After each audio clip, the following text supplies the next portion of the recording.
হরে কৃষ্ণ বন্ধুরা, এই পবিত্র জন্মাষ্টমীর দিন আপনি যদি স্বয়ং পরমেশ্বর শ্রীকৃষ্ণকে এই একটি মাত্র ফুল বা এই একটি মাত্র ফল যদি নিবেদন না করেন, তাহলে আপনার ওই পুজো একেবারে অসম্পূর্ণ রয়ে যাবে। আগে হ্যাঁ বন্ধুরা, আপনারা ঠিকই শুনেছেন, আর আপনার পুজো সম্পূর্ণরূপে ব্যর্থ হয়ে যাবে। বন্ধুরা, আজ আমি এই ভিডিওর মাধ্যমে যে বিশেষ ফুল ও ফলটির কথা বলবো, তা হিন্দু সনাতন ধর্মের আর প্রত্যেকটা মানুষের জানা অত্যন্ত জরুরি। আগে হ্যাঁ বন্ধুরা, যে আপনারা প্রত্যেকেই জানেন যে এই ভাদ্র মাসের কৃষ্ণপক্ষে অষ্টমী তিথিতে এবং রোহিণী নক্ষত্রে জন্মগ্রহণ করেছিলেন আর আমাদের পরমেশ্বর ভগবান শ্রীকৃষ্ণ। আর এরকম একটি পবিত্রতম দিনে কিন্তু সনাতন ধর্মে মহা ধুমধামের সহিত এই জন্মাষ্টমীর মহা উৎসব পালন করা হয়। বন্ধুরা, এই পবিত্রতম দিনে বিভিন্ন জায়গায় ভগবান শ্রীকৃষ্ণের নাম কীর্তন চলে, আর এমনটাই বিশ্বাস করা হয় যে আপনার বাড়িতে কোনো প্রকারের মূর্তি বা ছবি থেকে থাকে, কিংবা আপনার বাড়িতে যদি ভগবান শ্রীকৃষ্ণের মূর্তি বা ছবি নাও থেকে থাকে, তাহলেও আপনি বা কোনো ভগবান শ্রীকৃষ্ণের মন্দিরে বা রাধারানীর কোনো মন্দিরে এই বিশেষ ফুল ও ফলটি দিয়ে একবার পুজো আরাধনা করতে পারেন, তাহলে আপনার জীবন সুন্দর হয়ে যাবে। আচ্ছা হ্যাঁ বন্ধুরা, আপনারা একেবারে ঠিকই শুনেছেন। আপনারা যদি এই বিশেষ ফুল ও ফলটি নিবেদন করে ভগবানকে শ্রীকৃষ্ণের পুজো আরাধনা করতে পারেন, তাহলে আপনার সমস্ত মনস্কামনা পূর্ণ হবে এবং কি প্রচুর অর্থ আসবে। আর এক কথায় বলতে গেলে স্বয়ং পরমেশ্বর ভগবান শ্রীকৃষ্ণের কৃপায় আপনার সংসারে সুখ, শান্তি, সমৃদ্ধি বজায় থাকবে এবং সেই সঙ্গে সঙ্গে আপনার জীবনে থাকা সমস্ত প্রকারের সমস্যা 24 ঘন্টার মধ্যে দূর হয়ে যাবে এবং অর্থ আসবে চম্বুকের মতন। আগে হ্যাঁ বন্ধুরা, আপনারা ঠিকই শুনেছেন যে এত টাকা আসবে যে আপনি সামলাতে পারবেন না। আপনি রাতারাতি কোটিপতিও হয়ে যাবেন।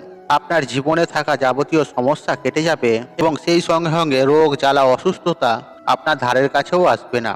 তাই বন্ধুরা, আপনাদের কাছে একটা ছোট্ট রিকোয়েস্ট, আপনারা ভিডিওটি স্কিপ না করে শেষ পর্যন্ত দেখুন এবং ভিডিওটি দেখে উপকৃত পেলে ভিডিওতে একটি লাইক করে কমেন্টে জয় শ্রীকৃষ্ণের জয় লিখে কমেন্ট অবশ্যই করবেন এবং ভিডিওটি বন্ধু বান্ধব আত্মীয়জনদের সাথে শেয়ার অবশ্যই করবেন। এবং আপনি যদি আমার চ্যানেলে নতুন হয়ে থাকেন, তাহলে চ্যানেলটি সাবস্ক্রাইব করবেন এবং পাশে থাকা নোটিফিকেশন অন রাখবেন। আর এই ভিডিওটি যতটা পারবেন বন্ধু বান্ধবের সাথে শেয়ার অবশ্যই করবেন। জন্মাষ্টমী আর কয়েকদিন বাকি, এই ভিডিওটি পেলে তারাও উপকৃত হবে এবং আপনাকে ধন্যবাদ জানাবে। চলুন বন্ধুরা, ভিডিওর মূল আলোচনায় প্রবেশ করা যাক। বন্ধুরা, আপনার গৃহে যদি স্বয়ং পরমেশ্বর শ্রীকৃষ্ণের ছবি বা মূর্তি থেকে থাকে, তাহলে আপনার গোপালের উদ্দেশ্যে একবার কমেন্ট করুন জয় শ্রীকৃষ্ণ, রাধে রাধে। বন্ধুরা, ভগবান শ্রীকৃষ্ণ এই ধরাধামে অবতীর্ণ হয়েছিলেন দুষ্টের দমন এবং সৃষ্টির পালনের জন্য।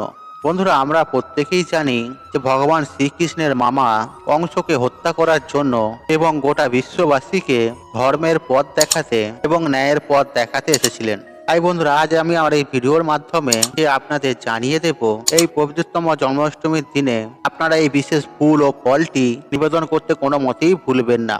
কেননা ভগবান শ্রীকৃষ্ণ হলেন ভগবান বিষ্ণুর অষ্টম অবতার। বন্ধুরা, এমনটাই বিশ্বাস করা হয়। আর আপনি যদি আপনার বাড়িতে ভগবান শ্রীকৃষ্ণের বা বালগোপালের এই দিন পুজো করে থাকেন, তাহলে এই বিশেষ এই ফুল ও বিশেষ এই ফল নিবেদন করতে কোনো মতেই ভুলবেন না।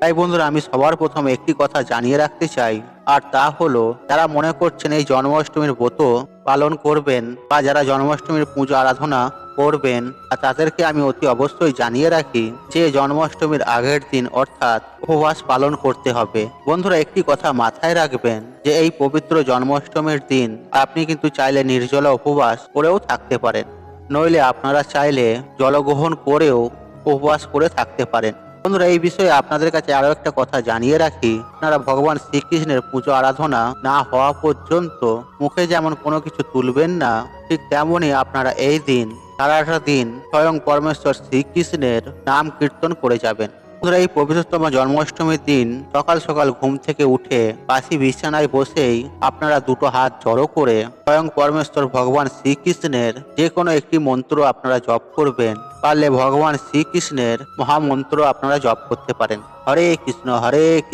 কৃষ্ণ কৃষ্ণ হরে হরে, হরে রাম রাম রাম হরে হরে। বন্ধুরা, আপনারা এই মন্ত্রটিও জপ করতে পারেন, নইলে আপনারা চাইলে এই মন্ত্রটিও আপনারা পাঠ করতে পারেন। আর এই মন্ত্রটি হলো ই কৃষ্ণায় নমঃ, ই কৃষ্ণায় নমঃ, ই কৃষ্ণায় নমঃ। বন্ধুরা, আপনারা এই মন্ত্রটি পারলে 108 বার জপ করার পর আপনারা ভগবান শ্রীকৃষ্ণের কাছে সংকল্প করবেন যে হে পরমেশ্বর, যে তুমি আমাকে এমন শক্তি দাও যাতে আমি আজ সারাটা দিন তোমার উদ্দেশ্যে চিত্ত নিবেদন করতে পারি। তোমার উদ্দেশ্যে আমি যেন আজ মন প্রাণকে নিবেদন করে দিতে পারি। সেই শক্তি, সেই অনুগ্রহ তুমি আমাকে দাও। আর এই কথাটি আপনারা একটু মনোযোগ সহকারে, আন্তরিকতার সঙ্গে, শ্রদ্ধার সঙ্গে ও ভক্তি সহকারে ভগবান শ্রীকৃষ্ণকে জানাবেন। দেখবেন বন্ধুরা, আপনি যদি এই সংকল্প একবার নিতে পারেন, তাহলে আমি সুনিশ্চিতভাবে বলতে পারি, তাহলে আপনাদের সারাদিনে একটুকু কষ্ট হবে না। কেননা ভগবান শ্রীকৃষ্ণ আপনার কষ্ট হরণ করে নেবেন। বন্ধুরা, এরপর আপনি বিছানা থেকে নেবে তারপর সেরে নিয়ে ভগবান শ্রীকৃষ্ণের পুজো আরাধনা করতে পারেন। তবে একটি কথা, আপনি বাড়ি ছাড়াও ভগবান শ্রীকৃষ্ণের মন্দিরে গিয়েও পুজো দিতে পারেন, বা আপনার বাড়িতে যদি কোনো ভগবান শ্রীকৃষ্ণের ছবি বা মূর্তি থেকে থাকে, তাহলে আপনারা সেখানেও করতে পারেন। তাই বন্ধুরা, সবার প্রথমে আপনি আপনার ঠাকুর ঘরকে ভালো করে পরিষ্কার পরিচ্ছন্ন করে নেবেন। এরপর আপনি ভগবান শ্রীকৃষ্ণকে ভালোভাবে সাজাবেন। মনে রাখবেন যে ভগবান শ্রীকৃষ্ণকে সাজালে পরমেশ্বর ভগবান শ্রীকৃষ্ণ অত্যন্ত খুশি হন। যাই হোক বন্ধুরা, এবার আমি আপনাদেরকে এক এক করে জানিয়ে দেব বিশেষ এই ফুল বা ফলটি যা আপনি ভগবান শ্রীকৃষ্ণকে অতি অবশ্যই নিবেদন করবেন বন্ধুরা সেই সম্পর্কে। তাই বন্ধুরা, একটি কথা আপনাদেরকে বারবার বলতে চাই যে যা করবেন মন থেকে করবেন, আন্তরিকতার সঙ্গে করবেন এবং কি নিষ্ঠা ভক্তি সহকারে করবেন। দেখবেন স্বয়ং পরমেশ্বর ভগবান শ্রীকৃষ্ণ আপনাদের প্রতি অত্যন্ত প্রসন্ন হবে। বন্ধুরা, ভগবান শ্রীকৃষ্ণের অত্যন্ত প্রিয় ফুল হলো হলুদ রঙের ফুল, তাই তার আরেক নাম পীতাম্বর। আর আপনি যদি এই দিন হলুদ রঙের সমস্ত প্রকার ফুল দিয়ে ভগবান শ্রীকৃষ্ণকে সাজাতে পারেন, তাহলে ভগবান শ্রীকৃষ্ণ অত্যন্ত প্রসন্ন হবে। এছাড়াও মহাভারতে যুধিষ্ঠির সামনে শ্রীকৃষ্ণ ফুলের কথা উল্লেখ করে যে স্বয়ং পরমেশ্বর শ্রীকৃষ্ণ জানিয়েছিলেন কোমদ, করবী, মালতী, পলাশ ও বর্ণমালা ফুল তার বড়ই প্রিয়। আর এই ফুলগুলির মধ্যে যে কোনো একটি যদি ফুল আপনি যদি পান, তাহলে ভগবান শ্রীকৃষ্ণকে অতি অবশ্যই নিবেদন করবেন। তেমনই এর পাশাপাশি আরেকটি বিষয় মাথায় রাখবেন যে ভগবান শ্রীকৃষ্ণ মিষ্টি খেতে খুব ভালোবাসে। আর এই মিষ্টির মধ্যে মাখন, ননি এই দুটি অত্যন্ত প্রিয়। আর সেই সঙ্গে সঙ্গে আপনি মিছরিও দিতে পারেন। আর সেই সঙ্গে আপনারা একটি শসা নিবেদন করতে আর কখনোই ভুলবেন না, কেননা ভগবান শ্রীকৃষ্ণের অত্যন্ত প্রিয় আর ফলের মধ্যে একটি ফল হলো এই শসা। বন্ধুরা, এই শসা ছাড়া আপনারা অন্যান্য ফলও নিবেদন করতে পারেন, তবে অতি অবশ্যই আপনারা কিন্তু ভগবান শ্রীকৃষ্ণকে হলুদ ফুল এবং শসা আর সেই সঙ্গে বিভিন্ন প্রকারের মিষ্টান্ন, তালের বড়া, তালের কেক, তালের ফুলুরি আপনারা নিবেদন করতে একদমই ভুলবেন না। বন্ধুরা, এই পবিত্রতম জন্মাষ্টমীর দিন যে একটি গুরুত্বপূর্ণ কাজ, আর সেটি হলো সারাদিন শুধু মনের মধ্যে ভগবান শ্রীকৃষ্ণের নাম কীর্তন করে যাবেন, নাম গান করবেন। বন্ধুরা, এই দিন ভগবান শ্রীকৃষ্ণকে পঞ্চামৃত সহযোগে জল অভিষেক করতে কোনো মতেই যেন ভুলবেন না। ঠিক তেমনই এই দিন যদি আপনি রাত্রি জাগরণ করেন বা নিশি জাগরণ করে আর আপনি যদি ভগবান শ্রীকৃষ্ণের নিশীথ পূজা করতে পারেন, তাহলে ভগবান শ্রীকৃষ্ণ আপনার সকল প্রকার দুঃখ কষ্টকে তিনি যেমন হরণ করে নেবে, তেমনই আপনার জীবনে আসবে সুখ, শান্তি, সমৃদ্ধি ও ঐশ্বর্য এবং অপার আশীর্বাদ।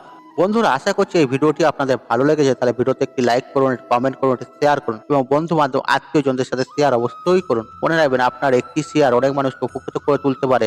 আর আপনি যদি আমার চ্যানেলে নতুন হয়ে থাকেন, তাহলে চ্যানেলটি অবশ্যই সাবস্ক্রাইব করুন এবং পাশে থাকা অন রাখুন, কারণ নিত্য নতুন ভিডিও সবার আগে দেখার জন্য। ঈশ্বর আপনার মঙ্গল করুক, আপনি সুস্থ থাকুন, নিরোগ থাকুন, আপনার দিন মঙ্গলময় হোক। হরে কৃষ্ণ কৃষ্ণ কৃষ্ণ হরে হরে, রাম রাম।